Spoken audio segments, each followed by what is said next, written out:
बच्चे तो रोटी मंगते ने कि देवो सानू।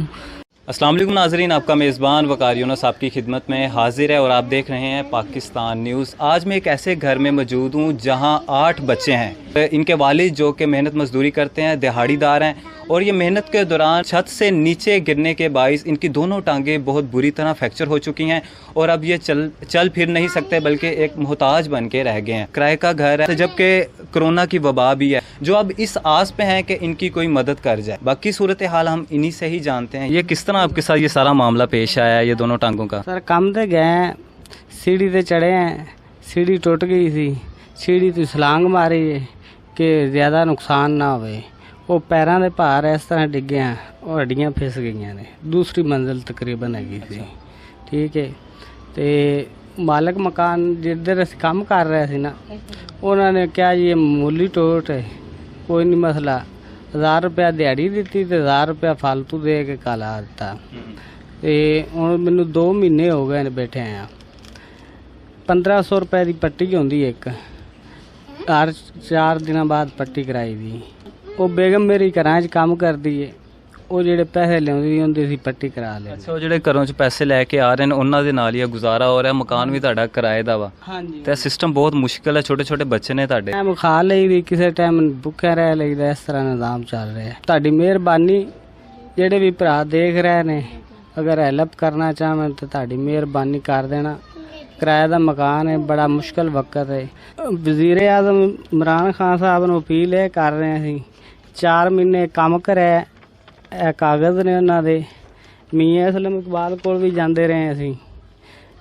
Orange line train metro project package है जिसमें इन्होंने काम किया है, और आमिर नवाज़ जो कि इंचार्ज थे, और इन्होंने जितने भी वहाँ पे मजदूरी की है, जितना भी वहाँ पे काम किया, और जितना इसका बिल बना है 2,37,500 इनका बिल बना है, लेकिन उन्होंने इन्हें पैसे नहीं दिए, जबकि ये सेक्रेटरी हेड में भी चक्कर लगाते रहे। इनकी अहलियाँ हैं जो लोगों के घरों में काम करती हैं। अच्छा, मुझे ये बताएं कि आप कितने पैसे वसूल होते हैं आप जो लोगों में घर में काम करती हैं, और किस तरह गुजारा हो रहा है? 8-7 हज़ार बन जाता है, तो मसा करते गुजारा चलता है, ठीक है। बच्चे 8 ने, तो बंदा मेरा जड़ा मुथाज हो गया लत्तां तो, काम होंदा कोई नहीं है। 2 महीने पहले हो गए ने डिगे नू, इलाज करवा रहे हैं, इलाज जोगे पैसे नहीं बनते, बड़ी मुश्किल बनाई देने।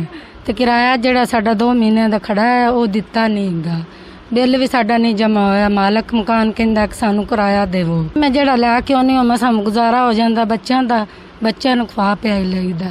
बच्चे तो रोटी मंगते ने कि देवो सानू। असीं फिर लोकां दे घरां जड़ा करना हुंदा वो लिया के ते करदा, मसां खर्चा हो जांदा।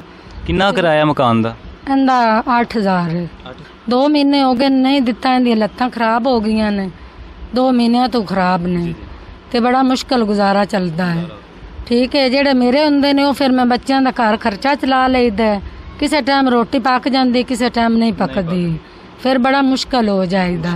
असीं ये कहने हैं कि चलो साडे नाल कोई थोड़ा बहुत तामन कर देन, कोई घर सानू मिल जाए।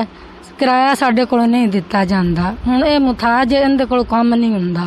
2 महीने पहले हो गए ने डिगे नू, 3 महीने उन्होंने फिर दसे ने कि आराम करेगा, फिर इहदियां हड्डियां जुड़नियां ने, वरना नहीं जुड़नियां, ठीक है।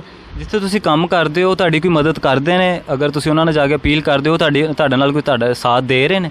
नहीं, उन्होंने क्या कि हुण असीं आप माड़े गरीब बने पे, करोना सानू तंग कर दिता है। और कोरोना की वजह तो काम वालियां ने भी नहीं रख रहे काम, 2-3 छड़ा दिते ने उन्होंने मेरे। उन्होंने क्या कि करोना है, असीं काम नहीं कराना। तो मेरे को 2 काम ने जेड़े मैं करके आनी है, तो मसां गुजारा चलना है। अब देख सकते हैं इनकी सूरत हाल, और आप इनके घर की सूरत हाल भी देख रहे हैं, और इनके 8 बच्चे हैं, जबकि इनकी एक बेटी जवान है, और उन्होंने उनकी शादी का भी जहेज़ बनाना है। कितनी परेशानी है, और कोरोना की वबा है। इस सूरत हाल में ये आपकी मदद के मुंतज़िर हैं। ये इस आस पे हैं कि आप इनकी मदद कर दें। खा लिया तो गंदगी, खिला दिया तो बंदगी। अपने लिए तो हर कोई जीता है, ज़िंदगी का असल मकसद तो वो है जब आप दूसरों के लिए जी। तो ज़्यादा से ज़्यादा शेयर कीजिएगा ताकि लोग इनकी मदद कर सकें, और इनका नंबर आप हमारी स्क्रीन पे देख सकते हैं। इसी के साथ अपने मेज़बान वकार यूनुस को दीजिए इजाज़त। अल्लाह निगहबान।